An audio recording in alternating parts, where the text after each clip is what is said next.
Kunja Vihari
His Divine Grace A.C. Bhaktivedanta Swami Srila Prabhupada Ki Jai, Vaishnava Bhaktivedanta Ki Jai, Granth Srimad-Bhagavatam Ki Jai.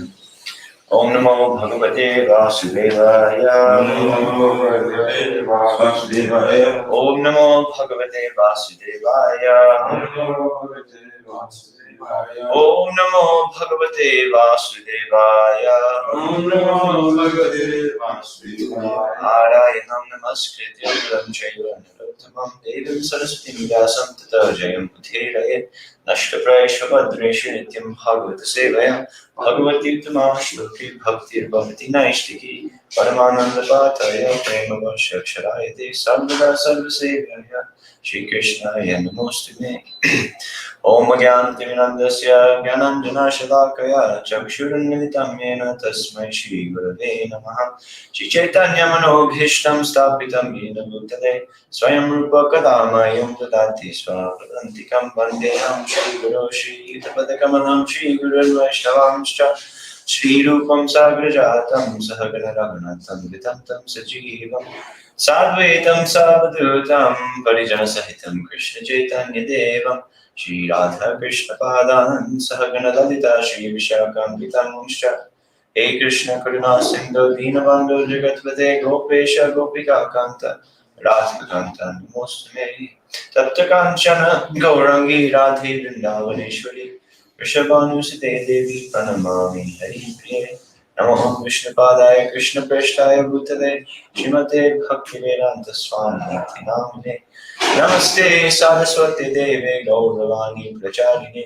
Nirvishesha Shunyavadi Paschatya Deshatarine Vanchagalpatarubhyascha Kripasindhubhyevacha Patitanam Pavanebhyo Vaishnavebhyo Namo Namaha Jai Shri Krishna Chaitanya Prabhu Nityananda Shri Advaita Gadadhara Shivasadi Gaura Bhaktavinda Hare Krishna Krishna Krishna Hare Hare Hare Rama Rama Rama Hare Hare Bhakti Vachadam Mangam Rangayate Giram Yatrikantam Bhate Shri Guru.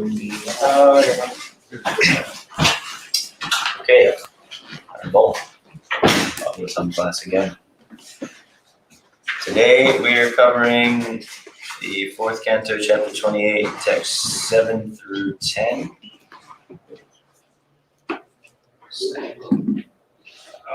So this chapter is called Puranjana Becomes a Woman in His Next Life. In other places it's called King Puranjana Leaves the Body, because everything's winding up. We've heard this long allegory about King Puranjana and how he's tried to enjoy with his wife, who is actually his intelligence and all of the senses and the city of his body and all of the beautiful, wonderful sense objects that are outside of his body in the form of flowers and groves and rivers and all of the various things. So now we're hearing about the rather morbid winding up of his life and his existence. and slowly how everyone is going to turn on him. All of his senses, all of his faculties and everything. This is it's quite a sobering description, because Narada Muni, again, he's speaking this story to King Prachinabharisha to get him to renounce the world. And because King Prachinabharisha, he hasn't had any devotional sangha until Narada Muni has come into his life, Narada Muni has decided that he's going to try to get him to take up bhakti, but because he's not qualified for the full thing, he's going to speak gyan as well.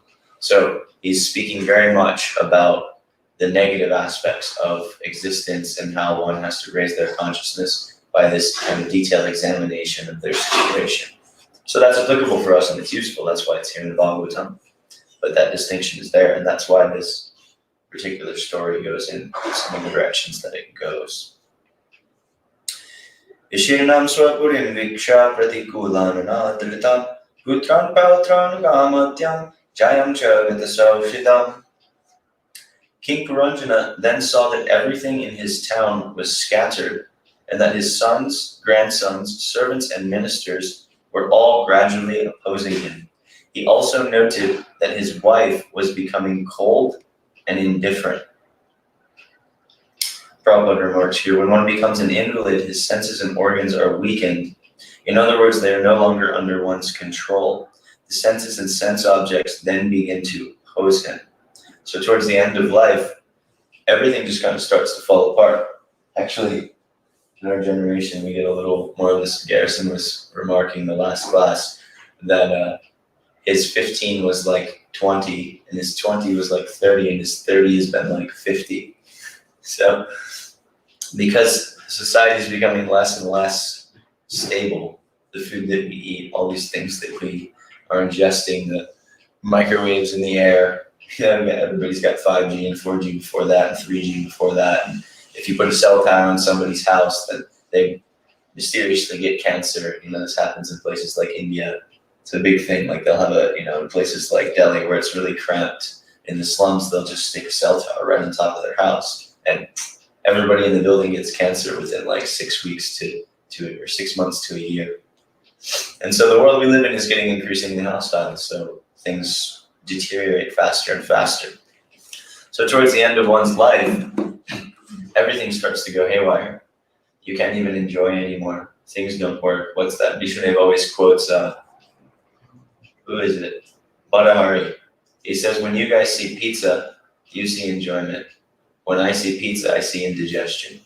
Because his senses are turning on him. His body is getting older.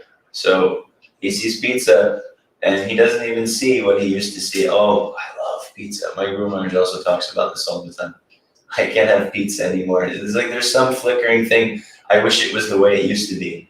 But what it is suffering. Because I eat it, and then my stomach won't digest it. And because my stomach doesn't digest it, my bowels won't do anything with it good. Then I'm going to be tired. Nothing's going to work. I'm going to have to fast because I didn't eat the right thing. So now I can't eat anything later. My body processes that. So that's what's being described here. It's Sri Vishwanath actually says all the sons and grandsons, servants and ministers, they're the different bodily faculties. They're the different parts of the body that in youth we just take for granted that, okay, these things work. They're very nice and I don't have to worry so much about them. But what Narada Muni is highlighting here is that you need to take advantage of the situation you have while you have it. Just another anecdote. I remember, it's been so long since I was in Alachua, and names were so difficult for me then. But I believe this Prabhu's name was Mohan Prabhu. He was always at the morning program, and one day he came up to me, and I had just joined for maybe a month or two in, and so I was going to Mangalarti every day, and he was always there because he was quite a fixed devotee, and he said, do your Krishna consciousness nicely right now, because when you're my age, because Prabhu was probably 60 or 65, he said, when you get the flu now, that's what it feels like to be my age on a daily basis. He's like, that's just like, that's my normal state. Like the flu I had in my 20s, when I would get a flu, that's how I am now all the time. So do what you can now while you have the opportunity because your faculties are good. And that's such a difficulty because when our faculties are nice, then we want to go do other things with them because, like, yes, I have energy and I want to go have fun and do these things. And so it's easy to kind of sideline our sadhana, sideline what we should be doing for what we would like to do because we have the facility to go out and get what we perceive that we want. So Narada Muni is saying, King Prajinabarja, don't wait. Don't wait until all of this is going to happen to you. And then he's going to describe later on, because as Prabhupada's title of the chapter, Puranjana becomes a woman in his next life because he stayed absorbed when he had bodily faculty in the things that he perceived that he wanted. When the time came for him to leave his body and the faculties were failing, then he couldn't but remember all the things he did previously. So then he takes birth as Puranjani. He takes birth as a woman in his next life because that's it's an allegory. So the archetypal absorption for a man is in enjoyment of women. So because of that, he couldn't help but be absorbed in that experience, and then he takes that birth. So this is what Narada Muni is trying to shake him up, and he gives a couple more reasons. So the first one is your faculties start to fail. Now in the next verse, when King Puranjana saw that all his family members, relatives, followers, servants, secretaries, and everyone else had turned against him, he certainly became very anxious, but he could not counteract the situation because he was thoroughly overwhelmed by Kalakanya. So Kalakanya is the daughter of time, and she represents the destructive nature of time. So this is what we were talking about, what I was just saying now, is that once the time has passed, you're helpless to counteract it because you didn't use the opportunity when you could be proactive about it. Now you're just kind of at the mercy of it, and then you're just anxious. You're just wondering, oh no, what am I going to do? But you don't also simultaneously don't have the power to do anything about it. Now, as a devotee, obviously, there's a caveat. This is tinged with jnana. So for a devotee, there's always a chance to turn and surrender. But there's a practical fact that the more you practice something, the more it becomes habituated and the easier it becomes to do. This is one of the reasons why sadhana bhakti is so important, because we need to become habituated to the things that are going to be conducive to actually bringing us to a place of taste. And while they may be things that are inherently endowed with taste, we may not be experiencing that yet until we come to a position where we're steady at them. So King Puranjana is at the point where he's completely overwhelmed. He's nearing the end. We could say he's 60, 65, 70, 75 years old. Things are not working, and he's seeing all of his faculties fail, and he's in a ton of anxiety because he's still attached to the enjoyment from those faculties.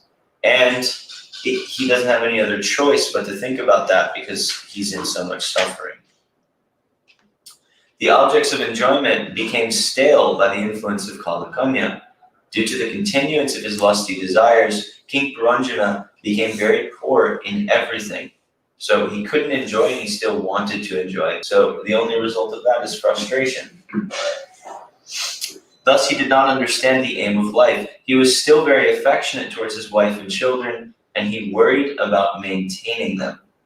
So again, the wife and children and all of the followers and grandsons, these are all about the faculties of the body. And we see this actually with older people. At least we don't see it so much with devotees, although I mean, it's there for everyone. But I can remember my grandparents and just the way that they were really worried about what they were going to do, what their situation was going to be. One, because the culture isn't set up to help them.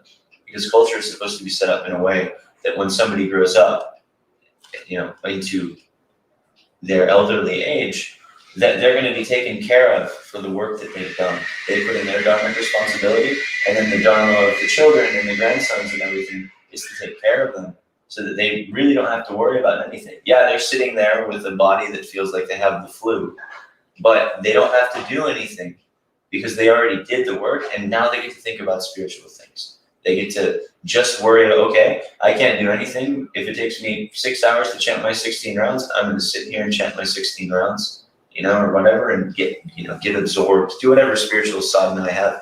Think about spiritual things, right? Read the Bhagavatam, read the Bible, whatever it is. But culture isn't like that. And so it leaves people in this anxiety. It keeps them just gripped by this fear and this, unknowing of what's going to happen. So King Puranjana became very poor in everything because he was attached and he didn't understand the aim of life. And he was still thinking, oh, but I want to maintain this thing. I need to maintain my body. I need to maintain everything that that I was doing before, because there can still be some hope in joining. The city of King Puranjana was overcome by the Gandharva and Yavana soldiers, and although the king had no desire to leave the city, he was circumstantially forced to do so, for it was smashed by Kalakanya. So these Gandharva and Yavana forces, these are the analogy for all the diseases, the arogya that's going to come, these really terrible afflictions that you'll get. And anyone that's been around somebody who's old, there's just days where it's like, look, I just can't do anything today. It's one of those days I'm just gonna have to lay down. And so it's a constant battle and a constant understanding of, man, I don't know how much more time I'm going to have, and I don't know how much time I even have when I'm in the waking state, because my brain is basically on half time. Memory goes, all the faculties go. Again, Narada Muni is encouraging King Kuchinabharisha, you need to take up the proper thing. Don't stay absorbed in these things until the very end. That's really that's the crux of all this, and leading up to the negative example of King Puranjana taking birth as a woman, and then going further with that, and then finally there's some silver lining towards the end of the story. But this is more or less the way it is. Now, another interesting thing is, it's quite nice for bhaktas when we're talking about direct bhakti, because we get quite a nice circumvention of a lot of these principles that the jnanis have to take very strictly. Because as Prabhupada writes in the Nectar of Instruction, that the school of bhakti, the cult of bhakti, is the only one where household life is permitted. And that's because it's the only one where household life is possible. You can't be a jnani. You can be a karmi, you can do karma yoga, but you do karma yoga with the aim to become purified enough to do jnana as a way to moksha. Karma yoga in itself isn't a way to moksha. So there's basically the path of jnana, the path of yoga, and the path of bhakti. And so Ashtanga yoga, there's no question of being a household. You get to go to a cave and sit down and eat this much rice a day with the aim of not even doing that and just doing pranayama, so you can prolong your life for so many hundreds of years, so that you can finally have the realization and the direct experience of moksha.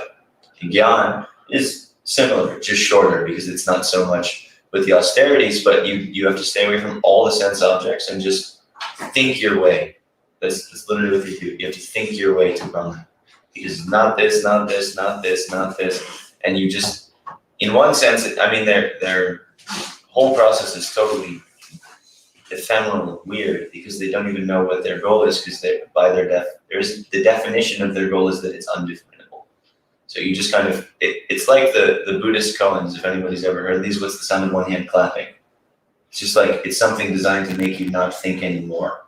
So this is more or less what the Jnana Yoga system, or not necessarily as it's given in the most ancient text, but it's the Advaitavad, the most new way that everybody is espousing now, and has for the past 1,000 years since Shankaracharya. This is more or less the way that it's carried out, is you just have to not understand what you're going for, and then just eventually stop, and then you'll become realized. So for bhakti, we're very fortunate, because you can be a practical human being in practical life, and have a family, and have friends, and have all of these things, and simultaneously be detached by being attached to serving them with the viewpoint that they're devotees, which is very, very powerful and very, very practical for us. So in kind of contraposition, moving in the other direction from what's being told in this very heavy way with Puranjana, if one changes their focus, and if one learns to look at their life through the right lens, then one doesn't require to do so many of these ridiculous changes. One simply needs a change in their perspective. One needs a change in their consciousness. And then they can move forward.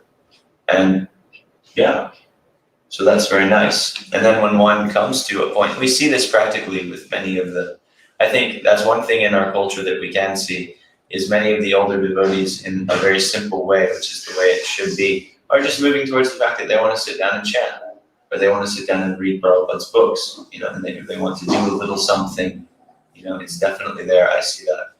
That was one of the most striking things about my early days in Alachua, is I went and I was like, wow, there's a bunch of, there's 30 people, who come here every morning at 4 o'clock in the morning, and they're all from 60 to 70 years old, 50 to 70 years old, and they just want to do the morning program, and they're just in bliss doing the Mongol Arti the way they did it 40 years ago, and just dancing for Krishna and taking their turns singing, and because bhakti really is a simple thing.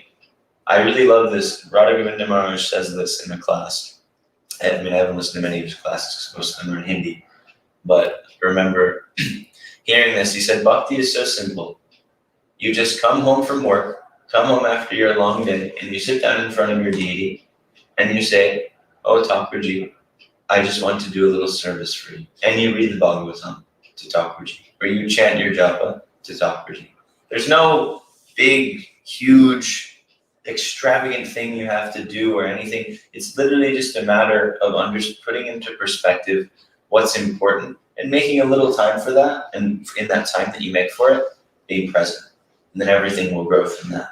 Making time to be with the devotees, making time to sit down and read and talk about the Bhagavatam with the other devotees. And then it's not that that's going to instantaneously transform life, but that plants the seed. And then that's also the process of watering the seed. And if you keep doing that, the thing will grow. The thing will come, because bhakti is so powerful, and bhakti is apratihata, it's indestructible, that it's going to keep going and going and going. And if you just keep moving with that, then eventually you're going to end up with a bountiful garden. So I like that. And I'm thinking about this because we were just talking about these being created journals with Deva, and how powerful it is just to do small things. Just to even voice something is so powerful. I look back at my life, and I've had so many things that I wanted to do, but they stayed in the space of my plans in my head. And actually, if I think back, a lot of them I never voiced. And then when I realized that if I voice them, if I just go and tell somebody I want to do this, automatically, somehow in the hierarchy of the way my priorities were, it moves into a deeper sphere of my priorities. And so then when you repeatedly talk about wanting to do something, then it moves further into your sphere of priorities. And then it becomes more kind of poignant to you, because now you voice something to somebody that you're close to. And now they can ask you, hey, you told me about that and you seemed really inspired. Are you doing it? And then you go, oh, well, because it's not just in your brain. I can easily justify that stuff. Well, now I'm focused on this and blah, blah, blah, blah, blah. There's nobody to check me. And our mind does that. It's just like, well, let's go over here. Let's go over here. Well, yeah, that sounded cool now, but this sounds cool right now. But when you voice something to somebody, then all of a sudden they're like, hey, you sounded really inspired about that. And I think that's really good for you. And it sounded like a great idea. Are you doing that? And then you have to explain yourself if you're not. And then you have to hear yourself. You have to hear the excuses you come up with. And usually right there, you realize you're like, oh man, I'm being stupid. Like, I'm not doing that. I should be doing that. Why am I not doing that? And so it's like, it creates this kind of check. And so we just water that seed, by touching base with devotees, by, again, by reading the Bhagavatam, stating, oh, I want to read more. Let's do a little reading group. Let's sit down once a week. And then when things get in the way, you have to explain why things got in the way. And then you maybe feel a little repentant about it. Sorry, I missed it. I'll definitely be there next week. So it kind of creates this kind of bond, and mental bond, where we're more stuck to what we want, and we're not so much at the mercy of the waves of the ocean of our mind. So yeah, I'll stop there. This was a brief little section, and those are more just thoughts I had around kind of the confluence of that, bhakti, and this being created thing. If you guys have any thoughts, then let's hear them. We'll discuss. This microphone is the most abrupt.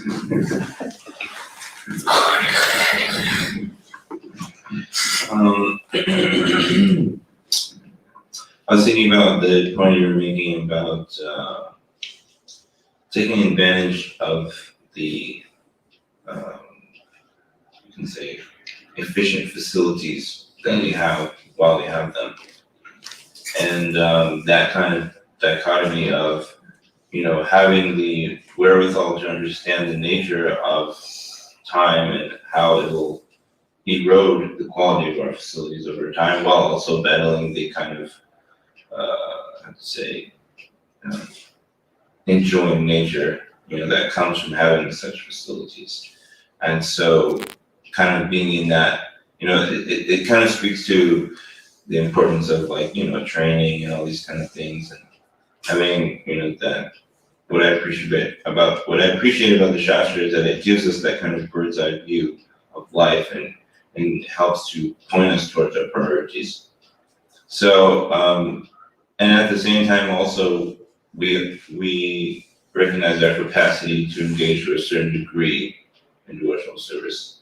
Like something I've noticed in myself is that there's a certain degree of devotional service I can engage in. And if I try to exceed that, I end up going backwards because I'm like going over my capacity in some kind of boots on my ears or something like that. Burnout. And trying to be like a big devotee that does everything, but I end up doing much less. So what's the kind of, being able to do as much as we can, obviously we want to maximize our potential, but also we need to, at least to a certain degree, have time for our more human kind of engagements.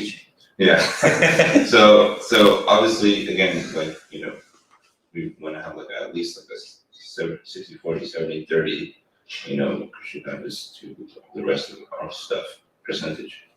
But, so how to kind of have that balance so that we're not completely wasting our time, but we're also engaging it in such a way that we don't lose out on sustainability of our practice.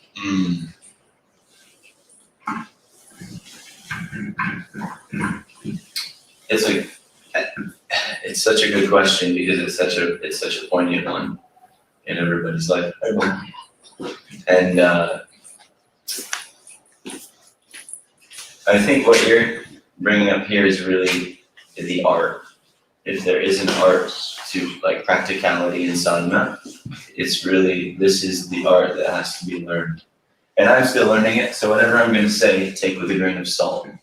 But one thing that always struck me after I heard it, because they don't tell you this in the beginning, because they shouldn't really tell you this in the beginning, because you'll just abuse it, because it's very good. I'm in the camp of the hard-trained brahmacharis, and I really like Jai Jagannath's take on this as well, is that it's really good in the very beginning to have a very clear understanding of what's Maya and what's not. So then when life becomes more three-dimensional, because that's a very two-dimensional existence, when life becomes more three-dimensional, because it's going to after 5 years, 6 years, 7 years, life goes on, you realize I'm not just a cardboard cutout of a spiritual practitioner who can just pretend to be completely advanced and kind of emotionless and not needing anything other than bhakti. Rupa Goswami writes a verse in Bhakti Rasamrita Sindhu where he says that you should tend to the mind just enough so that it will leave you alone.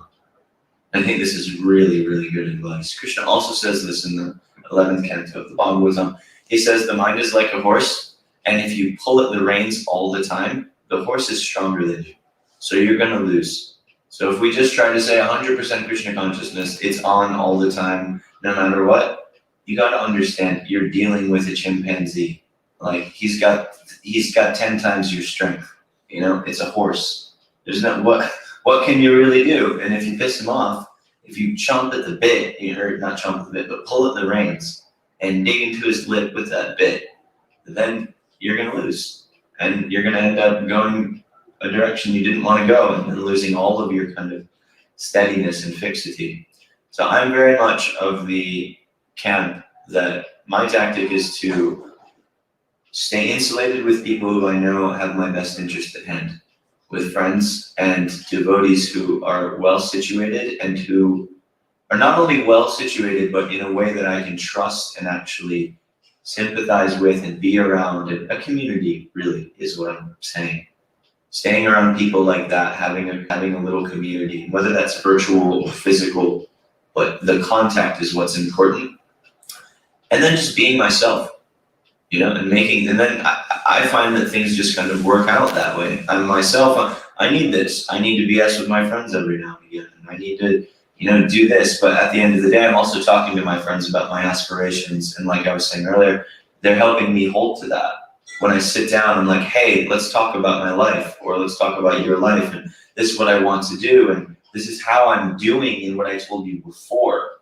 Like right now, Dave Amato is hugely instrumental for me because I can just grab him. And because we're such close friends, like once a week I can sit with him and be like, yeah, I told you what I want to do. I want to log, 60 hours, 70 hours a week, with my studies. And I'm going to put it on paper and I'm going to show it to you because I want to do that. And like, if I don't do that, then I want to have to explain to you why I'm not doing that, why I didn't manage that. And then for that, like, if I manage that, because that's something I'm inspired to do. It's not something that, like, there are points in it where I'm like, oh, I have to do this because the mind is lame. But at the base of it, it's something that I want to do. And so then I have to explain to him, oh, well, I didn't make it this week. I played too much Magic, or I did that. But that doesn't generally happen because I'm in that situation where I have that connection, I have that goal. And then I also find that, well, my time is productive and I do have time to do other things. I have time to sit down and, do this and do that and go to Miranda and Gary's for the night or go hang out with Dragmore and Bonner or just do some spontaneous stuff. And so, yeah, I find that that's the best way, a community, and then just recognizing, like you were saying, I am who I am. I just got to be who I can be. And then things tend to work out. Again, take that with a grain of salt. It's tentative. I haven't been around for long enough to call it successful, but it's working right now. And Shastra says we have to deal with mind like that. So to add to that previous point, like how to, like you said, that give the mind a little freeway so that it doesn't hound you even more. But how to do that and not lose your standards? Because oftentimes I see that people give in a little bit and then give in a little more and then give in at some point where they were somewhere. It's like, yeah. And I shouldn't just say other people. I've seen that with myself too. So how to avoid and how to have the discipline to keep yourself to a specific standard while not getting distracted. First, same answer. As far as I understand, community.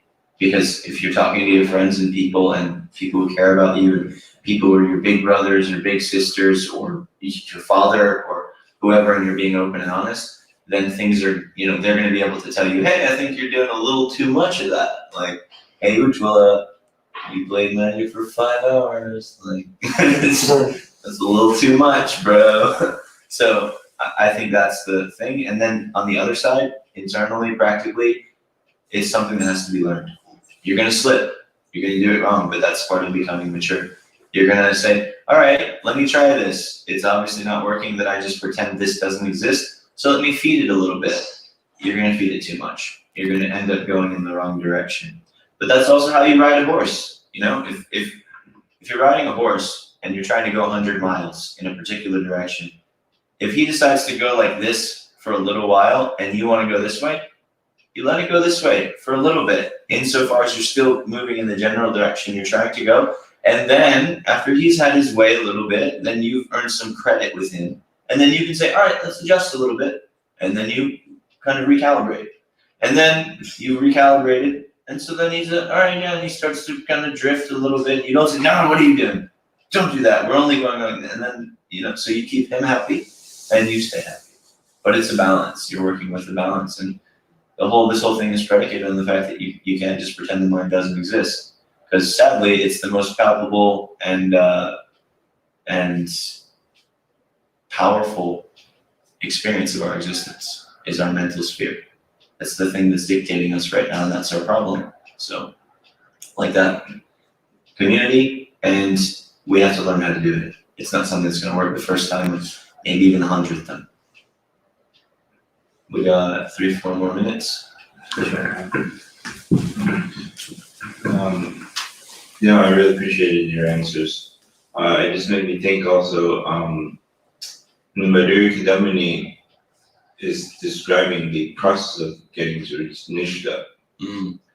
And something that was really profound for me, I guess that I really stuck in my mind was that there's a type of consistency that's required in order to get to Nishta. It's not that if you can kind of, stumble long enough that eventually you get to Nishta.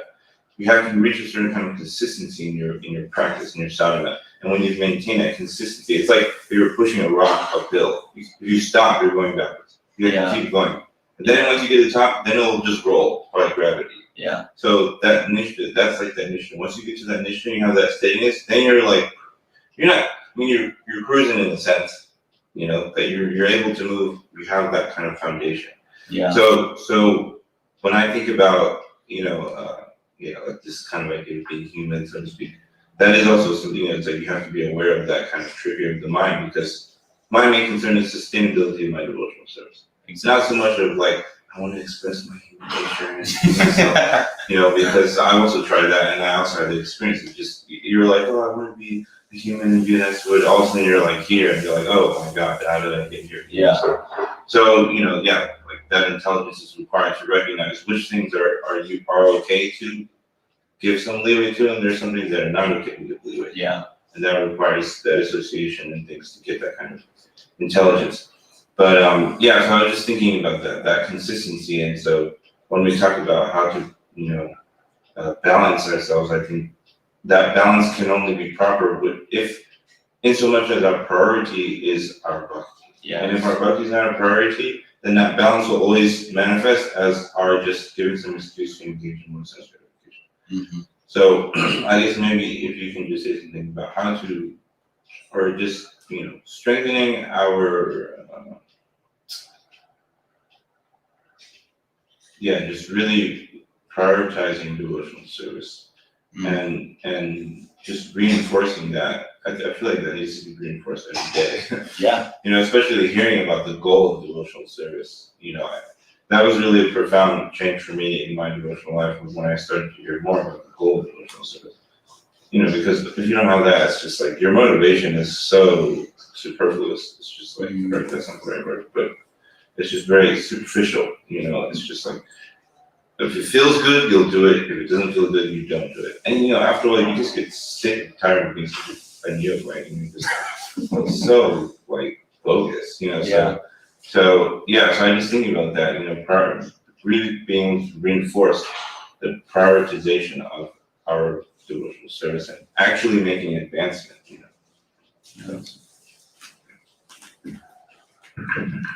Nice. I love that you quoted Madhurya Kadambini, and then the way you spoke reminded me of, especially towards the latter half of what you were saying, really reminded me of what Sri Vishwanath is describing in Madhurya Kadambini. So 2 answers. Again, one is community. Just come back to that, and particularly people in the community that already have some taste, because this is how we get it. That's the only way that we can get an experience, is vicariously through people who are having an experience. That's our first doorway into bhakti. And that doesn't just mean that's how it starts. That means when I'm not having a devotional experience, by going around people, particularly here in Kata, from people who are having some devotional experience, then I can kind of remotely feel that and say, that's what I want. That's what I like. We don't become non-envious by sitting down and doing our sadhana. We become non-envious by experiencing nirmansarya, this non-enviousness in somebody else, and then realizing that that person is on a whole other wavelength than I am. And I actually, by being around them, that becomes a reality that I can aspire for. So community and being around people and aspiring to be like people in a genuine way that we really look up to. And then the other thing is, next to that, practically speaking, we have to build our shraddha. And what does shraddha mean? Shraddha means shastriya shraddha. It means building our conceptual orientation through the lens of the shastra, as you said. And this is what Sri Vishwanath is describing. He's describing the continued failures on the way to Nishtha of the sadhaka. Ghana, Dharala, thick and thin. He's thinking, oh yes, I'm gonna do it. Tomorrow I'm gonna sit down and I'm gonna chant my rounds straight through, and then everything's gonna be really nice and no more problems. And then the next day he wakes up, oh yeah, I'm just gonna walk and pace for my rounds, and I just need to make sure I get them done. I can't think about doing them nicely because I have so many other things. And back and forth, he makes vows, he breaks the vows. So this description of Vajra Kriya he gives, this description of Anartha Nivritti he gives, It's very powerful because it's very real. It's what we go through, this Nishtha Vrajana Kriya. And Nishtha, a lot of people don't know this, Nishtha is not the place of being totally fixed, as in I don't have any more problems. Nishtha is the realization that the only thing that will get me out of these problems is the practice of bhakti, like you said. The only thing that's going to actually effectuate a change in my life is sitting down and hearing, chanting, and associating with the Vaishnavas. So Nishtha is the point where in our conceptual orientation, we realize that's the only thing that's worth doing. And when I say that, I don't mean we stop doing everything else. It means that that becomes the central priority of my life, as you're saying. And so we work towards that. We work towards that, and then, you know, as we move and move and move, then we will eventually end up there. So we got a hard stop because I'm already 3 minutes over and it's our first day of doing this. But I also started 20 minutes late, so yeah, Granthra Srimad-Bhagavatam ki jai. Sorry everybody on the internet, we couldn't get to your questions if there was anything, but we'll do better next time. We had a meeting before. Granthra Srimad-Bhagavatam ki jai, Srila Prabhupada ki jai, Vaishnava